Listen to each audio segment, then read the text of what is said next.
Hi guys, welcome back to my channel. Today I'm sharing with you how to make Batata Upkari, a Konkani style potato stir fry that is super quick and easy to make and goes very well with chapatis or rice and dalitoy that I shared in my earlier video. So let's get started, shall we?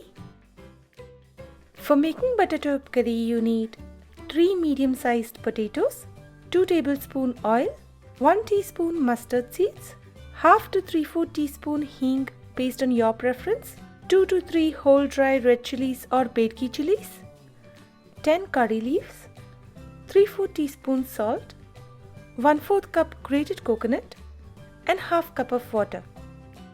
To begin with, you'll need to prep the potatoes. So start with peeling them and slicing them into thin sticks like fries. You can keep the potato sticks as thick or thin as you want. My mom used to slice them really thin, so I try to keep it that way too, and it helps to cook it faster. Once you have sliced the potatoes, rinse them under water to remove all the excess starch. I am filming this, so I am just using a big bowl of water instead. But it's easier and faster to just rinse them under water and strain and set aside. Then in a pan, heat up some oil, add in the mustard seeds, and when they start crackling, add in the curry leaves and chilies. I have used a mix of red and Batati chilies here, but you can go with either one. And then add in the hing, mix well and let the tadka roast for a minute or so. Once the tadka is done, add in the sliced potatoes, salt to season the potatoes, and a little water to cook the potatoes. And I have used only half cup of water for 3 potatoes because you don't need a lot of water to cook the potatoes in, only enough to steam cook them. Finally, give everything a quick mix and cover and cook for 8 to 10 minutes on medium heat till the potatoes are fully cooked.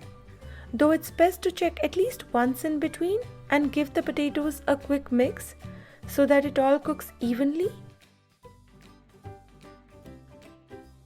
When the potatoes are done, add in the grated coconut and mix it in. Also, just so you know, by the time the potatoes get cooked, all the water you added will dry out, and you can also check if the potatoes are ready by breaking them with a spatula. If they break easily, they are cooked. And there you have it, Konkani style Batata Upkari. Pair it with chapati or a simple plate of dal, rice and papad and enjoy! For the written and printable version of this recipe, check the link in the description box below. And if you like this video, please hit the like button at the bottom of this video. It really helps me out. And subscribe if you haven't already. Until I see you again, happy cooking!